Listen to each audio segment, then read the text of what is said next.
There's an enormous amount of work that goes into making a successful YouTube video, let alone a successful YouTube channel. We laughed at him and told him no. Successful shorts will damage your ability to make a successful long form. You were not supposed to say yes to this, and it's been 5 years. Welcome back to another episode of Creators Uncut. I'm Spencer, and this is our show about the business side of YouTube and social media. I'm excited today because we've got Rob and Sarah from the toolshow with us, and they were actually one of the first people we started working with in the YouTube industry. So we thought it would be a good homage to have them as one of our first guests on the show. That's so nice. Thank you for being here. I feel so honored. Right? They were first, so we kind of have to have them on this podcast first, or they'll get cranky. No. So we originally started working together. I used to work at another company, and it was like an agency, and I started editing videos for Rob and Sarah, and then I left that company, and I guess you guys decided you liked me, so you followed me. We immediately went looking for you. I remember that distinctly. We had worked with this company to do the editing of our show, and that company specifically kind of passed us around, as those big companies do, to a bunch of different editors. And once we got matched up with you, you were so good at what you did. We worked so well with you that the day we found out you were gone, the first thing we did was we went to LinkedIn to find you and just say, what are you doing now? Do you want to edit? Because we really like working with you. So we were really excited to see that you guys were starting your own thing, and we're hopeful that you'd take us, and been with you ever since, and absolutely love working with you guys. Yeah, it's been like 2 years now, I think, somewhere around there, or 3. Has it only been 2 years? I feel like it's been longer than that. I feel like it's been longer than that. I feel like it's been with us 10 years since I've edited. Like 2 or 3 years, somewhere around there. Either way, yeah, it's been quite a while. Yeah, but it's been a pleasure working with you guys as well. Tell us a little bit about yourselves and, how you got started into YouTube, and also the transition to doing it full time kind of a thing. I think I can start by saying, welcome to the podcast. I'm Rob. And I'm Sarah. That's just how we introduce ourselves now. It's become it's a problem. Yeah, we produce a weekly news show about the power tool industry. So we pull content from anything that manufacturers announce that week. And then we also point you to other YouTubers' tool content on YouTube. But yeah, Rob and I have been working together for going on 9 years. I think so, yeah. Pretty sure we're headed into our 9th year, or wrapping up our 9th year. And is that just on YouTube, or is that all together working together? That is all together. Okay. So Rob owned an ad agency here in Columbus for about 20 years when I started working for him. And I'm sure we'll get into all the details of how we went from an ad agency to a YouTuber. But yeah, I started working for him in his ad agency about 9 years ago. And then we've been working together ever since. Cool. Tell me about that transition from the ad agency to YouTube. How did that come about? I'm assuming you were working on videos as the ad agency and then just kind of jumped into hosting. Yeah, as an agency, we did everything for small to medium-sized businesses. Did branding, we did marketing, we did e-commerce, we did lots of photography and videography, and that's what kind of led us to this point. And Sarah, you can correct me if I'm wrong, but I mean, we were producing what we thought were, if not to toot our own horn, but some really creative video production. I agree.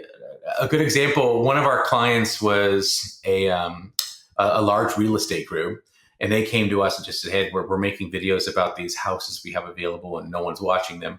So we pitched the idea of doing, what do we call that, Sarah? Crib chasers. Crib chasers, yeah. It was a parody. Parody of house hunters. Yeah, we literally took their customers that bought houses, and we met with them. We wrote a script for them, and then we created an episode of Crib Chasers where they're walking with their agent through the house they've already bought. And we go through all the silly tropes. Every guy, as you walk into the master bedroom, goes, "This is where the magic happens." And, all those silly tropes and stuff, and turn them into these short, I don't know, maybe 8-minute long episodes. That sounds right. Yeah, we did it because we thought it would be a great tool for essentially when we would take somebody locally, because that's the market. These agents are selling houses in a market, right? Is that if we took one of their customers who is in a local place, bought a house, and we put them in an episode, they're going to be the ones that promote it. They're going to be the ones that are telling all their friends and family that, oh my gosh, we're in this little parody show, go watch it. So it literally became this kind of a creative marketing tool for growing local customers. So we did that, and we did lots of other creative video stuff. We had a new client called Ohio Power Tool, which is a power tool retailer. And they brought us in and we did all their marketing stuff and e-commerce.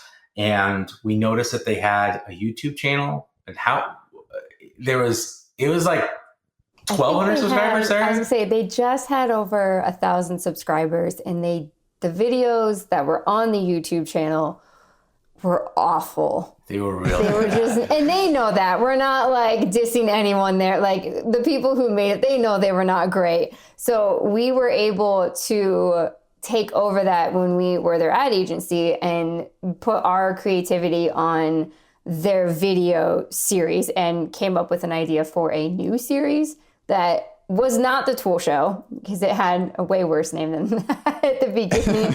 But we launched the Power Tool Week in Review for them on that channel that they had. And it was just nuts. It took off. It actually ended up being very successful. Yeah, I was going to say, I think that first version of that weekly show we did, which, like she said, eventually turned into what the Tool Show is now. I think that after the first 2 seasons, so like a year and a half or so, we were averaging, I think at the time, like 25,000 people watching every week. Yeah, which was just unheard of in that space. Mm-hmm. We had several peers that tried to duplicate that, and it just didn't work. So ours worked really, really well. And once it kind of grew, we were still an agency, still doing jobs for a bunch of different clients. And all of a sudden, that customer wandered into our office one day and said, "Crazy pitch. What do you guys say to closing your agency, firing all of your clients, and essentially taking their channel, breaking it off from their company, partnering with them, and turning it into a little YouTube empire and do that ourselves?" And what did we say, Sarah? We laughed at him and told him no.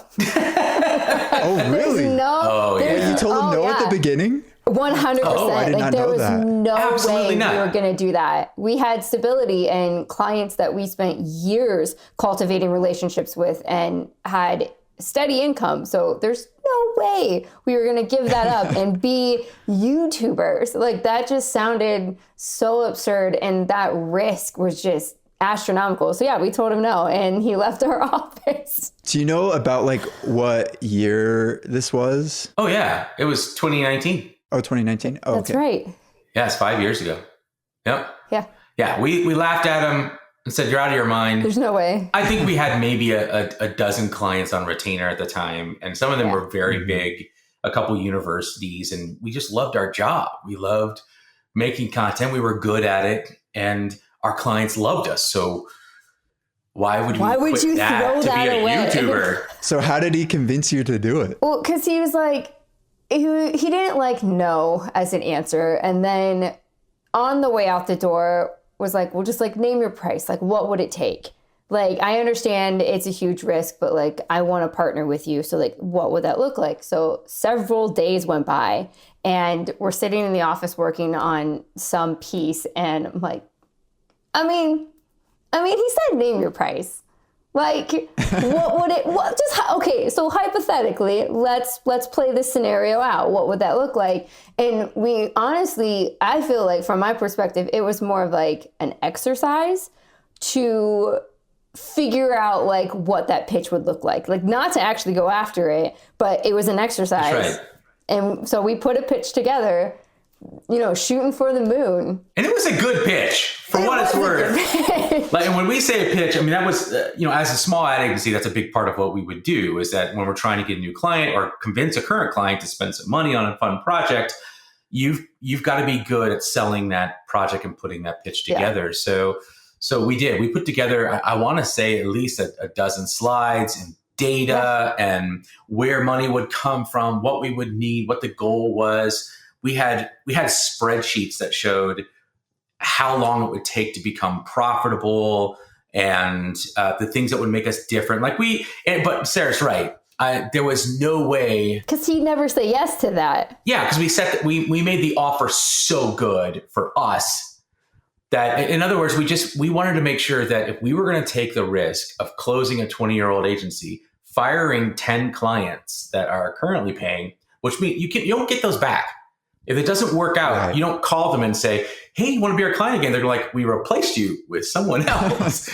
Yeah. So if that was going to be our risk, we knew that our partner needed to have the same level of risk. So we asked him to put a lot on the line, and so we knew he wouldn't say yes because our pitch was pretty steep. Yeah, and then he said yes.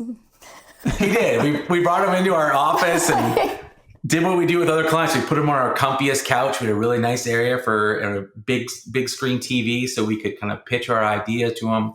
And we pitched it, and we thought he'd be like, "Well, but come on." And we just be like, "Yeah, but you asked us, so we did our due diligence." Like, he got quiet towards the end of the pitch. And we're just like, "See, like, there's no way he's going to say yes to this." And he just sat there for a second, and then he's like, "Yeah, okay, let's do this." And then Rob and I are looking at each other like, that was not the plan. You were not supposed to say yes to this. And it's been 5 years.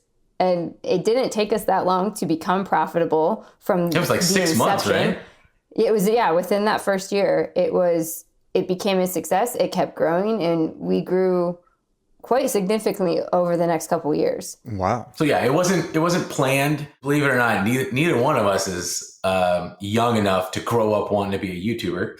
So it was not an aspiration. I think the biggest thing for us was, and why, when Sarah turns to me and says, "You did say, what would it take?" It's that we had been spending all this time producing what we felt was really good content for other people. We were doing it for other companies. So when we did a great job, whoever in that company that hired us, they got all the credit for it, as they should. That never bothered us. Like, that was, but that just meant we were doing a good job. But this exercise allowed us to take that and look at it for us. Like, okay, like, we are good at it because our companies that we work for are so successful with what we're doing. Like, what would that look like for us to be successful with our creativity and what we're passionate about? Yeah, we get to build things for us, which is crazy to me, because then we're not worried about budget or personalities or political consequences within the client's company or, none of that stuff. It's literally, let's build an empire for ourselves, and what would our favorite pieces be, and how do we make them all work together? Yeah. So when you guys first committed to that deal, did you guys jump in immediately as the hosts of the show, or did you do a couple shows with other people first? And then how did you decide to become the hosts of the show? This is fun. We started this with me insanely confident I would never be in front of the camera. That's Sarah, that was part of her deal. Never got in front of the camera for any of our client work that we did. I rarely did, just when we needed something. When we had to, yeah. Yeah, I would do that occasionally. But Sarah was never interested in being on camera at all. Perfectly reasonable request. And at the time, this was when, before we did this full time, we were producing the show for our client. And I had another employee at the time who was excited about being on camera. And so I essentially went to the two of them. I said, "Okay, so we need a news desk, and I need two of you sitting there, and you're going to read the news about power tools." And my one employee got all excited, like, "Done, I'm on board. Let's do it." Sarah was like, "You're nuts. No, thank you." And I negotiated with her and eventually came to the agreement, which stands today, 7 seasons later. Sarah has never read the comments Not even once. She does not read comments. Really? I don't read them. Yep. I don't want to know about them. Like, which, in all fairness, though, I clearly bring her when people say kind, respectful things, I occasionally, just say, hey, people are mentioning this about your joke you did, that they really liked it, or whatever that thing is, or they're complaining because you didn't yell baby chainsaw for one episode. Right. But my perspective was more of, as long as I was doing a good job for Rob, that was, and our client who we're working with, like, I don't care what anyone on the internet says, and I don't want that to shape how I go in to do my job every day. So I did not read any of the comments, with the only exception of, there was a section of time where I produced 9 shows by myself. And at that point I wrote, got you all the footage, which thank you for turning that into something. That was fantastic. Those 9 episodes were the only ones that I actually read comments. And even then, our business partner helped, so I didn't have to do it by myself. But yeah, I reluctantly got on camera. I did not want to be talent in any way, shape, or form in front of a camera. But yeah, it's been 7 seasons. We like to remind people, or when people are asking us about how we got started and stuff, we usually beg them never to go back and watch our early episodes. Please don't. We'd never done a new show before. We knew that our goal, one of the things that made it different was we designed it literally around sponsors, which we can chat about sponsors here coming up if you want to. But we designed it around sponsors, and coming from advertising, we knew, especially 7 years ago, that marketing departments, depending on what industry you're in, and power tools is not a progressive industry, is that the people in the marketing department still didn't know what social media was, didn't understand it. And we wanted to go in and we wanted to go after annual sponsorships. Like we didn't want someone to sponsor one episode. We wanted them to sponsor 48 episodes at a time for the full year. And so our goal from the beginning was to make a weekly reliable show on YouTube, which is not what our peers are doing. They're just posting whatever viral thing they can find. And we wanted it to look like television. And we wanted it to look like television because we knew that the people who had the $8 million budgets, they were all older people that recognized television. They recognize a TV show. So we wanted to create it and focus on it that way. So we did. But if you go back, we didn't know what we were doing. Some of the first episodes looked like a couple adults broke into a high school and used their recording studio, and like they were pretending they were newscasters. But we got better at it. And shortly after we started, I think Sarah got sick one week. So I filled in for her, and it's like the worst performance of my life. Like I'll tell you what, reading a teleprompter is a skill. And you need to develop it. It really, you go back to the first episode I did, and my face is dead. My eyes are dead. The way I speak is dead, or it sounds like I'm trying to put enunciation in where it doesn't belong. It's bad. So we got essentially shortly after that. It definitely takes time. Yeah. So shortly after that, Sarah and I started doing the show, and we just had really great, on-camera chemistry. I write the show primarily. Sarah's done a great job filling in at times, but I write the show, and as I got to know her better, I just got much better at writing her. And the two of us just work together so well on and off camera. It just made sense that we would do the show together. So it was that way moving forward. Cool. It's funny, or I guess not funny, but occasionally I look back at when I first started working with you guys. For those who don't know, I'm the editor for the Tool Show, and I started when it was the Power Tool Week in Review. And I go back and look at those episodes. And even from when I started working with you guys to now, it's like, I feel like gotten so much better quality wise. Thank you. Yay. So I think the show is great where it is right now. And I think it was good where, when I first started with you guys, I thought it was really impressive. Maybe it's just because my skill as an editor has grown.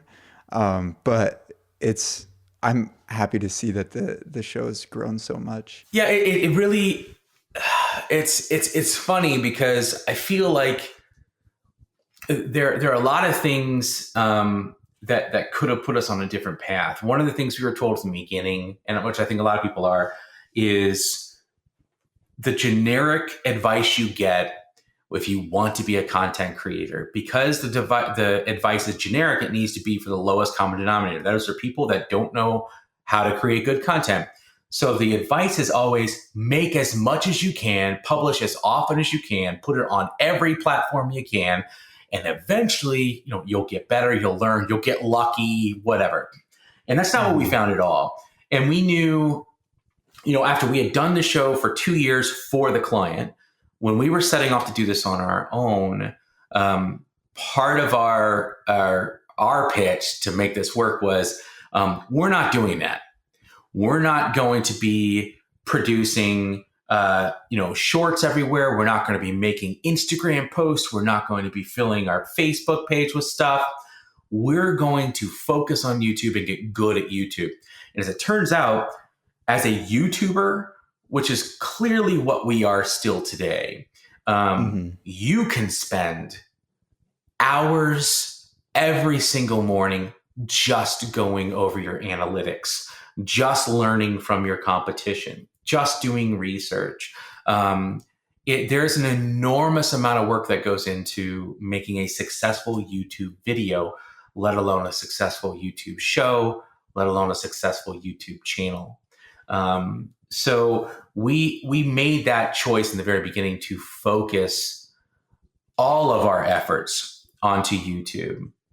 And we genuinely believe it paid off. There are many things about our channel that separate us from all of our peers in our space. We still continue to do things very differently, and the results have been very good. We have a very solid fan base that shows up every week to watch our show. And we've had, for the most part, fairly reliable numbers for, going on 5 years now. Mm-hmm. So I'm sure a lot of that was like trial and error to figure out how to get like the best show possible.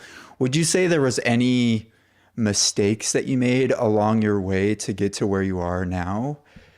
Any that stand out, I guess, or right? Lots. That is lots of mistakes. A long list. I'm not sure how to answer that. Well, I was going to say I think, Sarah, if we go back to our production quality, as Spencer, you just alluded to, things have clearly gotten far better, even from year to year. I mean, we're now on 7 seasons. I think we're on episode 370 something. And you can go back a year and go, oh, it's not quite as good. A year before that, oh, really not good. Matter of fact, so Spencer, you're going to see we finally, we continue to make enhancements to our video production, to our writing, to our pace, to our hooks, all these kind of things that go into video production. Literally this week, we just finished building our new set, which is probably our 5th or 6th set at this point. Oh, wow. So yeah, that's a big part of it. I think we made a unique mistake in the beginning. It was an ambitious mistake. And it's like you said, there are no manuals for YouTube or being a YouTuber. There are a plethora of opinions out there, but there's no real manual. We got it in our head. Part of our pitch for how we were going to make our channel the center of the power tool universe, which was always our goal. We were actually planning to make format everything so much like TV that we wanted to become a TV network. That's right. I forgot we did that. Yeah. So interesting. The first thing we did was we changed, but before we came into this full time, the show was the Power Tool Week in Review every Friday on the YouTube channel, Cop Tool, which stood for Central Ohio Power Tool, which is the company that owned it prior. And Cop Tool was not a good name. because we didn't, review mace and or handcuffs. And we weren't ex-cops. Everybody thought we were like ex-police officers. Asked often if we were ex-police officers, and we're like, no, it's just a bad name. So we changed the name to Belts and Boxes, being your tool belts, toolboxes. And that was purposefully the name of an umbrella network. So what we envisioned was our YouTube channel was Belts and Boxes. And then every Friday at 8:00 was going to be the Power Tool Week in Review. Then we wanted to go to other content creators, specifically smaller ones, or content creators that were only producing things for Instagram or Facebook, and say, hey, come to YouTube. And they go, oh, it's so hard. I hate it. Like, Instagrammers don't want to come to YouTube, partially because it takes way longer to make something than making an Instagram post. Mm-hmm. But our pitch was, we have a channel, we have traffic. So what if on Friday was a Power Tool Week in Review, every Wednesday evening was, Steve's project of the week. Every Tuesday afternoon was, Michelle's favorite tools or whatever. And we thought that if we brought them in and did shared revenue, we would grow bigger together. And we end up creating this network called Belts and Boxes on YouTube with a whole bunch of shows. And then the one we produce is just one of the shows. And for what it's worth, that was our own idea. Like, we were very proud of this. Yeah. As it turns out, we were not the only people with this idea. Even at the time, there were many networks, content networks on YouTube, some fairly big ones that came from traditional media that were bankrolling it and bringing in content creators to make tons and tons of shows. Mm. So we tried it, and it took us, I think we only produced one other show with one other creator. They were an Instagrammer. And we learned really fast something they don't teach you, because there's no textbook for this, about YouTube. Yeah. YouTube, their algorithm only supports one persona per channel.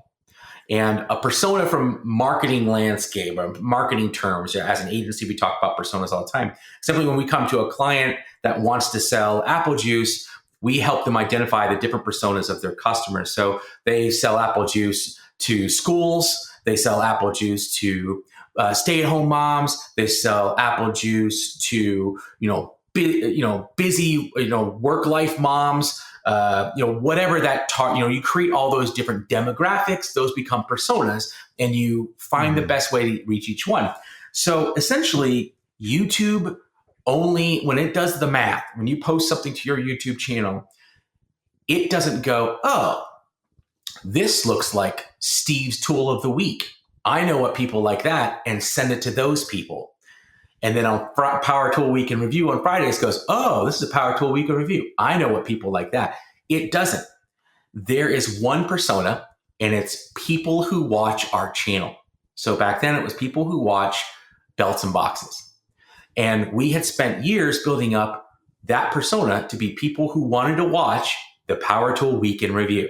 So when we put anything else up on our channel, no matter how good it was, unless it was Rob and Sarah doing the Power Tool Week in Review, it still sent it to the same people who watch Belts and Boxes group, and they saw the thumbnail with somebody else's face, some other plan, and they go, no thanks. Or they click on it because it says Belts and Boxes, and it brings up someone besides Rob and Sarah, and it's clearly not the Power Tool News, and they leave. That was the problem. So you can't create different types of content on one channel. Yeah. I take that back. It can be done on really large channels if all of your content, is applicable to the masses. Right. Ours is only applicable to tradespeople who really like tools and tool hobbyists, the prosumer at home who has the best tools.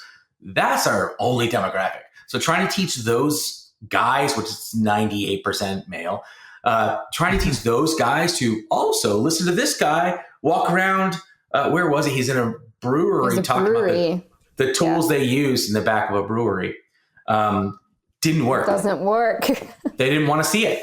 And so immediately YouTube goes, oh, so half of the people who watch Belts and Boxes didn't even click on it this time. And the ones who didn't stick around very long. That means we made a bad video. Don't show it to anyone else, and it dies. So we discovered that we couldn't do a network. It didn't work that way. So at the end of that year of trying that, that's when we realized the only thing we can do is serve our persona, our channel persona. We could venture off. Sarah and I, we do trade shows, but that's still Rob and Sarah on the camera talking about power tools. It's not the news. It's us at a trade show, but that works. Like the people who watch our show also want to watch us walk around a trade show and talk to people with tools. So you can do that. But with that said, we realized we were never going to be a network. It was really our show that mattered the most. And it occurred to us that the best possible name for a show about tools was the Tool Show. And we were able to grab Tool Show as a channel name. So we swapped that out. And it also helped us with marketing and sponsorship it gave us the ability to, if we reached out to a small tool manufacturer and said, hey, my name's Rob. I'm from Belts and Boxes. I produce a show called Power Tool Weekend Review. Would you like to be on it? Versus, hi, my name's Rob from the Tool Show. Would you like to be on it? And then you go, we make tools. Yeah, I want to be on the Tool Show. So that's what makes that work. Yeah. So speaking of sponsors, I'm sure a lot of our listeners would be interested to see how you first got sponsors, and what it's like working with sponsors.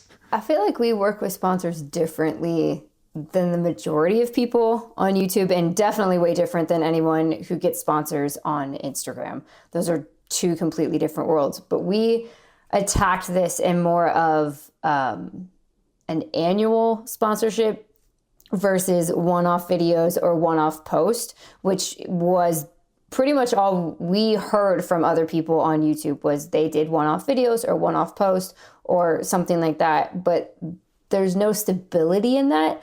So knowing that this was our full-time job, we really did look at it differently, trying to figure out what's going to provide us food for the entire year.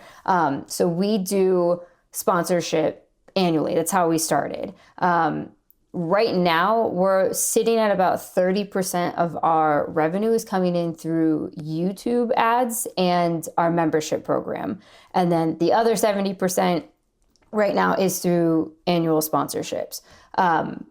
We are doing more money through mid-roll ads as of late.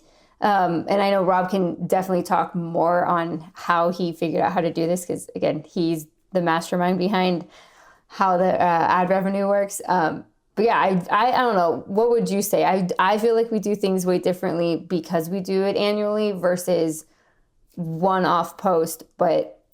And the story of our first sponsor was a fun conversation leading into being profitable. Just to speak from a high level, in the beginning, we didn't want to do the one-off stuff because, like, some of our friends on Instagram, they'll end up with 200 contracts a year because a contract is for a post or two posts.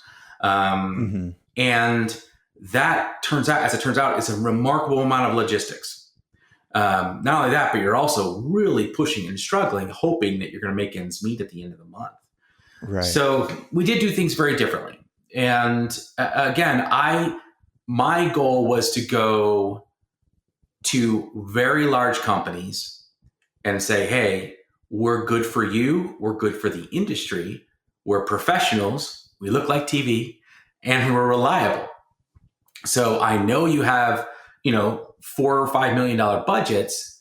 Give us a chunk and you won't have to babysit us. Because that's the other thing too, is that these companies that may have $4 million to spend, if they're going to spend that on a $1,500 or $2,000 Instagram post, that's a lot of contracts. And it's a lot of babysitting because each new person they work with, they have to go through contracts, get them to agree to everything, send them a product, and then check on what they produce. Did they produce it on time? Did it do well? all that kind of stuff where that's expensive. It's very expensive to have a full-time person managing all of that. So our pitch was, look, we're going to guarantee 48 episodes a year, giving us room to skip 4 of them out of the 52-week year. And if you choose to sponsor, us for a full season, which is 48 episodes, that's expensive. I mean, that's 6 figures. But that we sell them on the fact that we're extremely reliable. We don't put any personal stuff on our accounts. There's no chance that I'm going to get drunk and put a racist rant on my Instagram this weekend, which we've seen happen. We're a very safe, reliable, professional place to invest your marketing dollars. We also have a background in advertising. So when your team tells us, here's our message that we need to stay on, we know how to do that. We speak their language and we're good at doing that. So we did that, and it worked well for 5 years. We had very reliable income. We made great money. Alluding to what Sarah was talking about, our first major sponsor was a power tool manufacturer, which nobody back then had contracts with a tool manufacturer. These are multi-billion-dollar companies, and we showed them what we were doing. They believed in it, and again, we had them signed up within 6 months, and that one contract was enough to make us profitable, to cover our salaries, all of our expenses, everything. And then everything after that was just gravy. When we add, 3 and 4 more sponsors on top of that, it was just magic. But things have definitely changed. And it's partially just an industry maturing.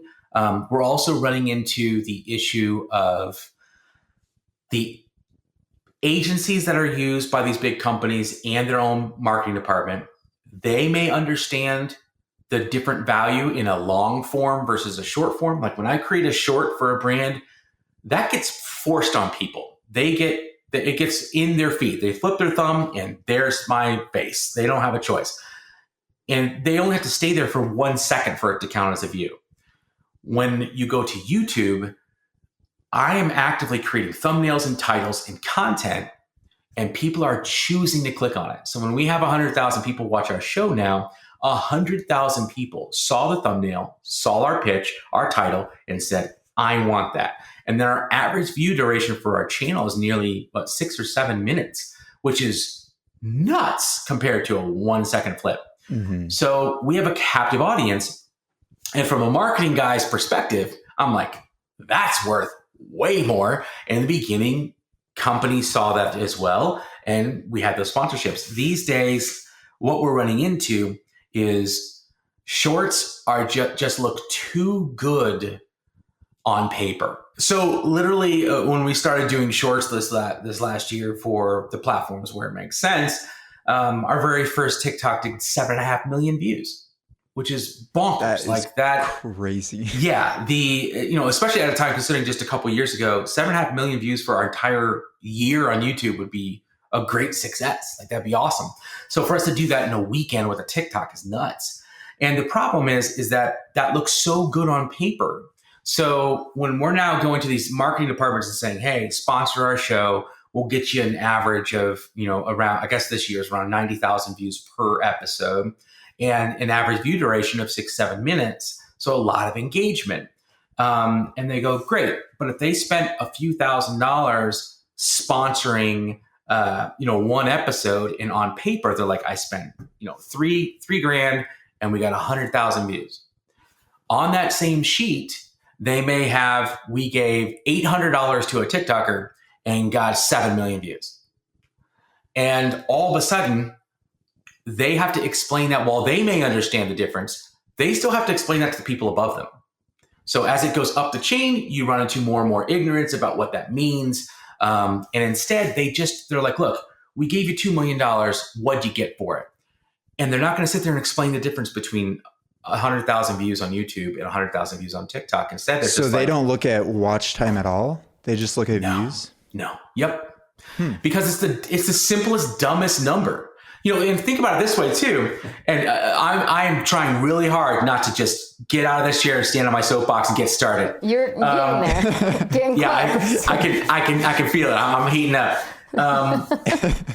No, as a matter of fact, these companies, when they came to us, we had an executive from a tool company that, again, billions of dollars a year. These guys should know what they're talking. This was the senior VP of marketing from this massive company. And he came over to us at an event and said, Rob, Sarah, so good to see you. Love what you do, blah, blah, blah. I'm like, great. Yep, we're big fans of yours. We love your stuff. And he goes, so how many subscribers do you have these days? And I got Sarah knows, and Sarah knows, like, that is just like the wrong thing to ask me. It's such a trigger point for him.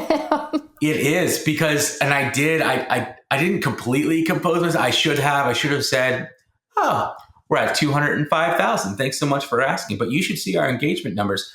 Instead, I'm just like, why? Why'd you ask that? VP of marketing. Just going to put that back out there. It was the VP of marketing. It's all right. Yeah, keep going. And the poor guy, just like, he's just being polite to a bunch of content creators at an event. And I said, because the reality is, I said, honestly, what the question you should ask me is, how many people are watching an average video right now? Because the answer to that is, is this year is around 90,000 people. And I was respectful and nice about it. But that's just not a surprise. In YouTube, in the YouTube world, that's our big dumb number, is subscribers. If you have 100,000 subscribers and you get your plaque, you're the king of YouTube. You get a million subscribers and get a gold plaque, you're a bigger king of YouTube. And the reality is, we've got peers in our space that have 500,000 subscribers versus our 200. And their average view per video is 10 to 12,000. Ours is 90. That means we're hugely bigger, way bigger, the most bigly in our space. And it's a technical term.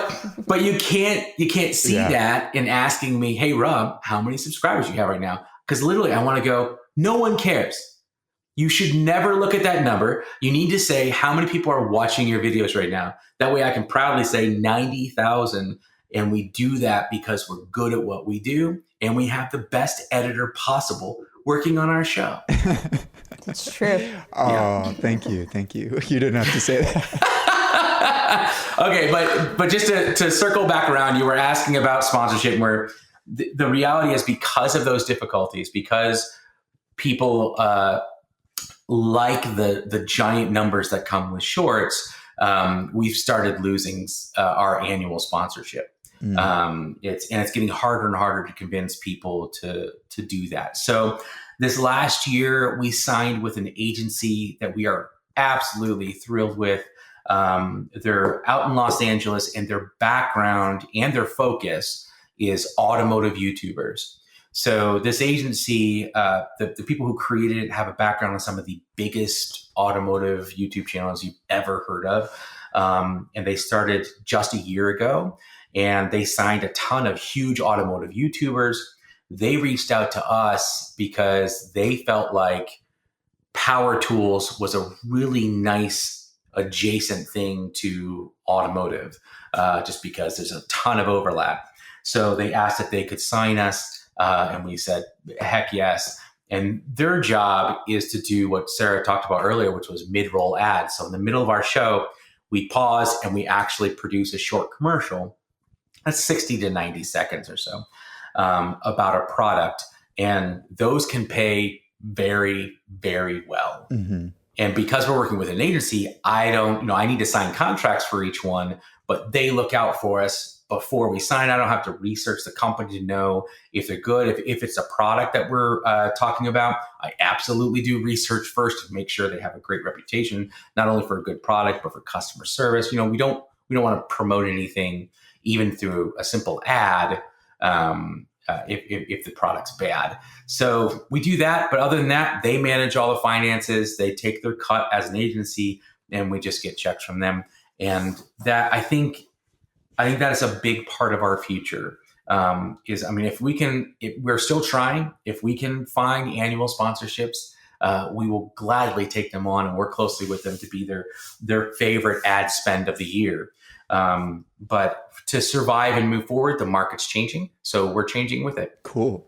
So I actually want to jump back a little bit. Sarah had mentioned that getting your first sponsorship was kind of a funny story. How did that come about and what was that like? I feel like it was, again, I feel like we stumbled into becoming YouTubers to begin with. And then I don't even remember what event we were at or why we were at dinner with this specific individual. But I feel like the entire conversation of the evening was another accident into a deeper dive into this industry that we were now completely invested in. But it was just a conversation that started and quickly went into, I see you guys for who you are, what your vision is, what you're passionate about. Yes, please, can we sign up? Here is my checkbook and I want to be partnered with you today. And we were 6 months into this endeavor of firing all of our clients and starting. So when we took the leap of faith in risking everything we had to become YouTubers, it was a massive amount of holding your breath. Yes, we had a plan. We felt like we knew what we were doing. We were good at producing videos. We were good at coming up with really creative ideas, and we believed in what we were doing.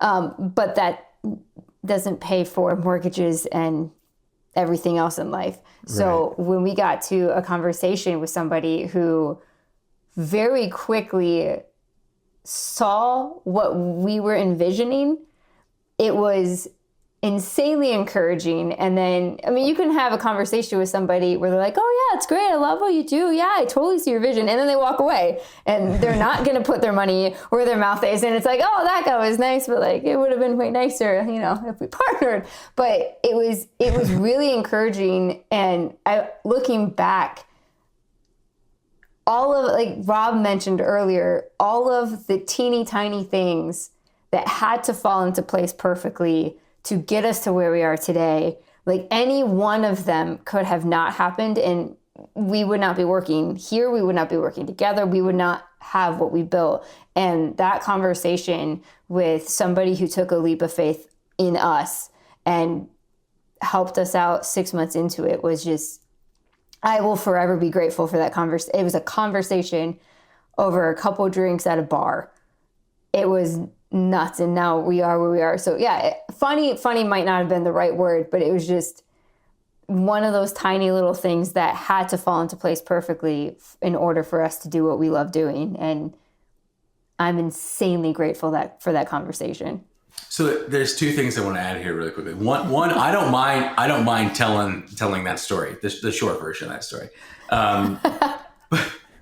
But two, I love what Sarah brings up here because this is never brought up in these kind of interviews. It's what I consider the absolute BS answer of hard work. We really pulled ourselves up by our bootstraps and really just worked harder than everyone else. That is not how this stuff happens. You need to be talented 100%, but I can promise you, I can go to our local mall and just start interviewing people, and I will find somebody better at this than me. Somebody better on camera, somebody who's quicker or more witty, a better writer. It's a huge part of this is luck. It just is. And to speak to what she's talking about, that person she's talking about worked for one of these huge tool manufacturers. But before he did, he produced a YouTube series. And this is back, it's like 2012, maybe 2013. Completely different time on YouTube. Mm-hmm. But he created a company in the power tool space to work with power tool brands and put a professional, looks like television show together for YouTube. It was successful at the time in the sense that it found an audience. But they died quickly. They burned very, very bright. The production quality was off the charts. It looked amazing. It was fun to watch. But after about a year, it just disappeared. So we were at the event with all these tool executives and stuff. And once I found out who this guy was, I started putting two and two together and realized, oh my God, Sarah, like that guy, I'm pretty sure is one of the guys that created this YouTube channel, which I took a lot of cues from. And by then it had been, dead for 5 years. So I went over to him, introduced myself, and got this big smile on his face and starts saying how, he loves what we're doing and thinks it's great. And I said, you created this YouTube thing, didn't you? And like, he just lit up. He goes, I did. And I said, I've got a little pitch for you. You did it 5 years too early, didn't you? And his eyes just got huge. And he goes, yes, I did. And again, so then we sat down and I shared everything I loved about what he was doing with YouTube. I started talking about what I was doing, and he just couldn't wait to have this conversation and started just dumping stuff on me. He started sending me videos of behind the scenes stuff that they never showed anybody. But we just connected over that. And so I told him, I said, but it would work today. And I think I'm doing it. And he just got this huge smile on his face and goes, you are. And I use that. I mean, again, I come from sales and marketing, so I wasn't going to let that opportunity pass. I just said, hey, you guys could be a part of this. And I also made my pitch and said, we're going to be telling the world about all these brands. And he was representing a brand that was literally going to be brand new. It was actually a couple brands that the company produces. But he was going to be bringing something new that would need exposure. In our space, really big established companies like Milwaukee and DeWalt and Makita, these guys don't necessarily need exposure. They've got information about a specific model, a specific niche they're trying to get into, or specific trade they're trying to address. But the reality is, anyone in our space knows who Milwaukee, DeWalt, and Makita are. So that was my spot. That was my opportunity. We connected over what he had done, and I used it. But again, the chances of me meeting that guy, me knowing the story, I went through all of his old YouTube stuff. We're now sitting in a place, having drinks, and it was a perfect opportunity for me to have a private conversation about it, for us to connect over all that. That's insane. Did a lot of my hard work get me there? Sure. But if we didn't have that conversation, if he was busy talking with people, I don't know where we'd be today, because it was that first conversation. So yes, you need to be good at what you do. You need to be a good writer. You need to be good on camera. You need to be a good editor. You need to understand timing. You need to understand what people like about watching on YouTube or whatever your platform is, and you need to learn from it, and you need to pay attention. But that does not guarantee success. Sometimes you need to do those things purely so you're in as many places as possible for that one place at the right time opportunity. So we got really fortunate, and everything just grew from there. But I don't know. I'm pretty confident, though, had that not happened, we would have slowly added advertisers until we became profitable. Mm-hmm. That just happened to be awesome because we were 6 months into it. Just skyrocketed overnight. Way easier. We were set. Oh yeah, they supported us. I mean, it was genuinely we want to support you. We want to see you guys grow, and we want to be a partner. But for what it's worth, it absolutely paid off for them. But it was a risk. Back then, they signed up for very large sponsorship for a show that, what were we averaging? Like I said, it's like 8,000 views per video back then. It was not that much. But to us, we had just taken over this channel and we were slowly building this little pet project. So that 8,000 was huge to us back then, but no one in the right mind should have given us that much money for what we were producing at the time. We convinced them that we were worth the investment, and we did that with a great deal of confidence, and we were right. It worked out. Well, that's awesome. That is a great story. Before we wrap up, I wanted to discuss one more thing with you guys. Sure. And I don't know if this will put Rob on his soapbox or not, but I've got it ready. It's here somewhere. I'm ready. Come on, bring it on. Say it. I know what you're going to say. I'm ready. What are, some myths that people have about YouTube? Maybe it's something about shorts. You mentioned that previously. Spencer, I don't know what your middle name is. Oh my God. But you're angry. I'm upsetty spaghetti. We don't have to talk about this if you don't want to.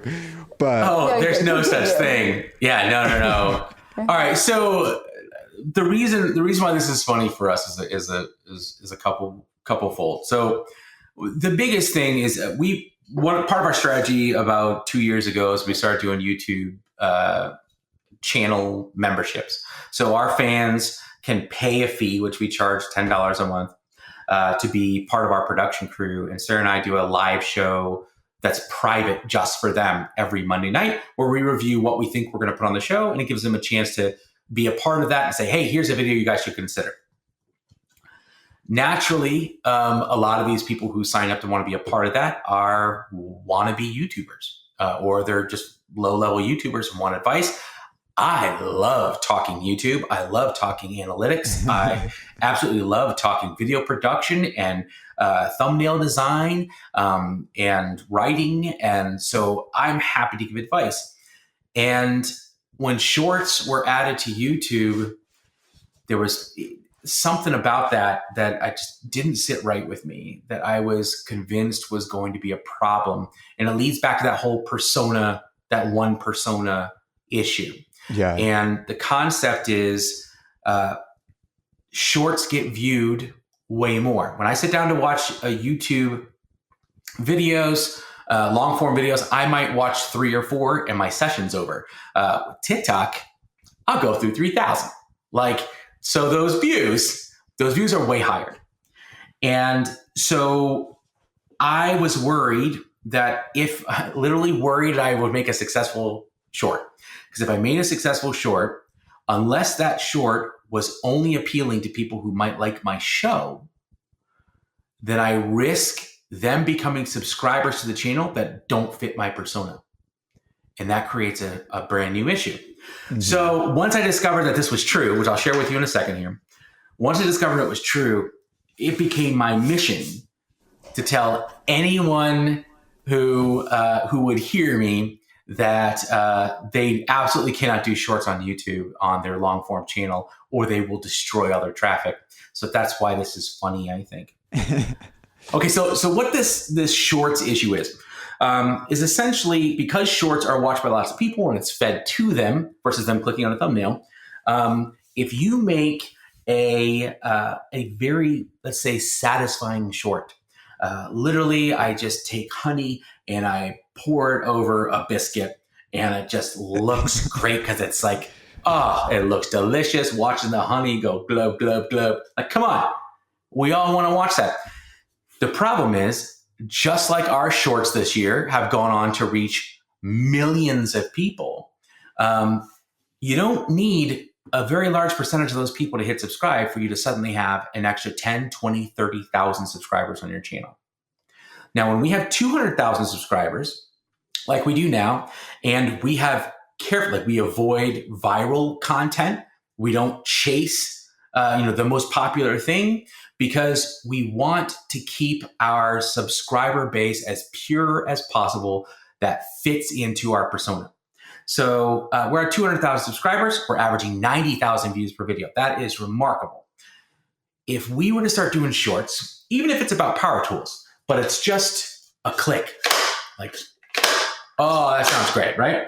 And I make a dumb video where I click a bunch of batteries into a battery holders and it makes a funny click noise. Again, that's the kind of content that works in shorts.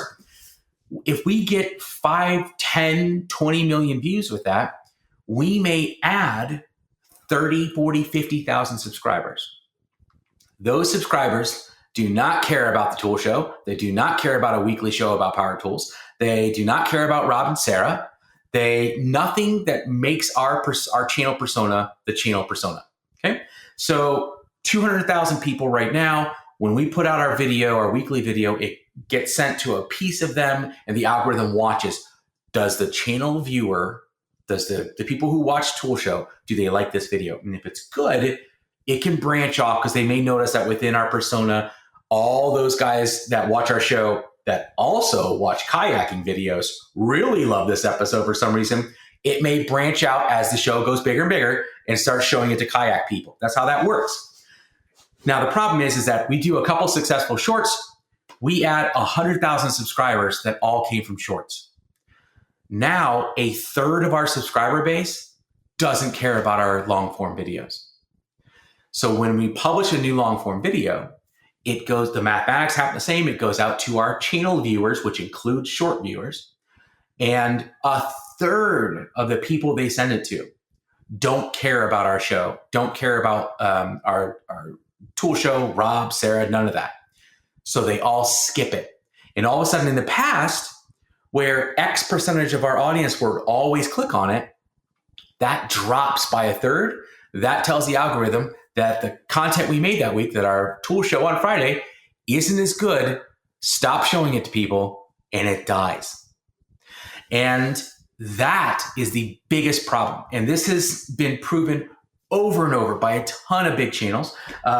Some channels that are very close to us, one of my favorites, I'm not going to name names, but remarkable content creator in our space, had 500,000 subscribers and was averaging 350,000 views per video, which is bonkers and produces a lot of income, by the way. Mm-hmm. So with 500,000 views, was averaging 350,000. Started doing shorts. Their shorts were pouring honey over a biscuit. And within 6 months, went from 500,000 subscribers to 1 million, which, if you only care about that number, the biggest success story, right? That's great. Mm-hmm.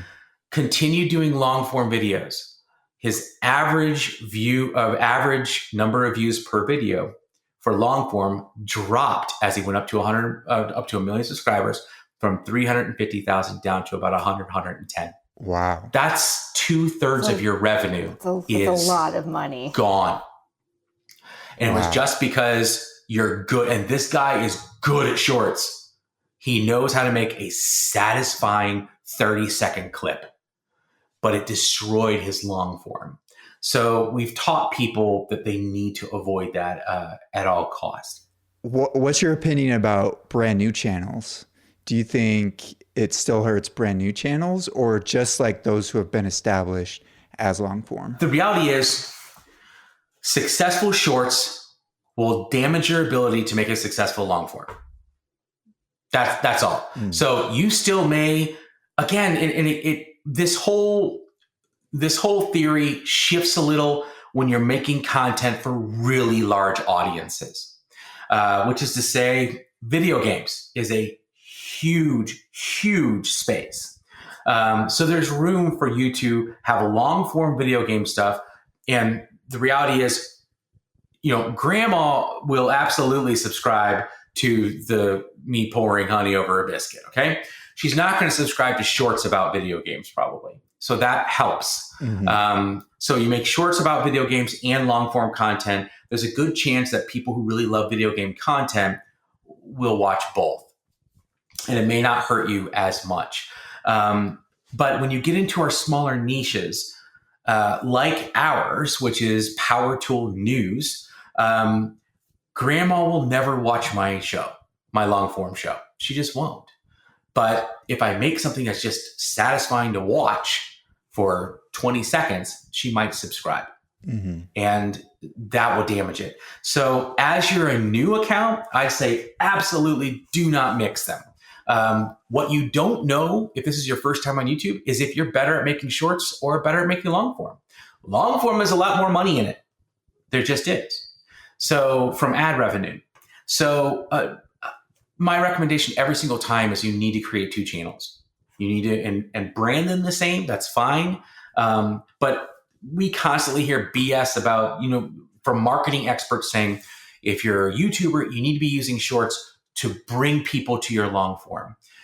They never talk about the damage that does when you get subscribers from shorts. Never. And quite frankly, no one in this industry switches platforms. Nobody.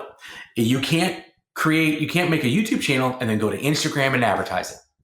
We all thought that was a great idea. It's not. Nobody is flipping through Instagram and goes, oh, long form YouTube? Yeah, let's click on that and go to a different app and watch a long video. No, they're doing this. They're doom scrolling. Yeah. So that's what they want. So that stuff doesn't happen to the same extent on YouTube. It's funny. I went through this with my dad, who is one of our viewers. He's also a paid channel member. He is a paid channel member. He is a I'm very paid proud channel of that. member. Yeah, he's our biggest, right? He's our biggest fan. But I was asking my dad about it. I said, do you watch shorts? And he's like, yeah, they started putting shorts on my YouTube, and I don't like them at all. And I'm like, okay, why don't you like them? He's like, just because I watch them for so long. And I went, Dad, that means you like them. That doesn't mean that you hate them. It means you're a shorts watcher.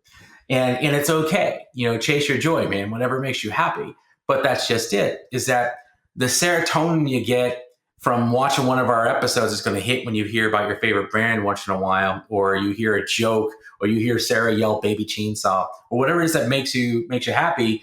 That's when you get those. With a short, all of our shorts are designed to hit you fast, keep your attention, and then keep feeding you every second of the way to get you to watch the whole 20 seconds, 30 seconds, 90 seconds. So if you just need to feel good, there's a reason why doom scrolling is a thing, is because joy is just one flip away. You just flip it, and now there's something else being thrown at your face that's supposed to make you happy. And algorithms are good at doing that. So yeah, anyways. So yeah, to answer that question, I unless you're doing something that reaches the masses or it's a very, very general subject, otherwise, if you're going after a niche, you absolutely need to keep your shorts separate from your long form. Well, that is good to know.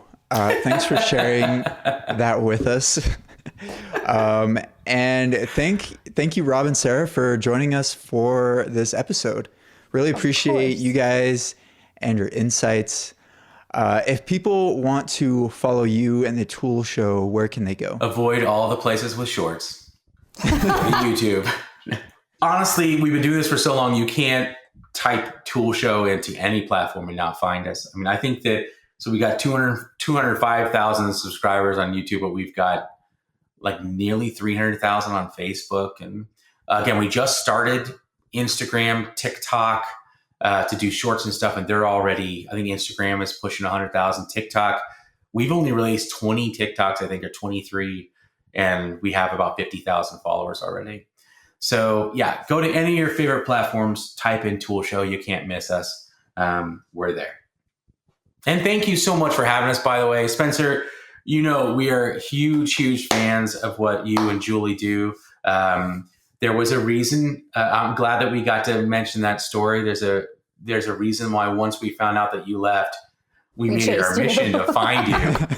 Yeah, we knew we wanted to work with you, and then to discover that your wife is a talented audio engineer just made us sound better too. So yeah, you're really great to work with.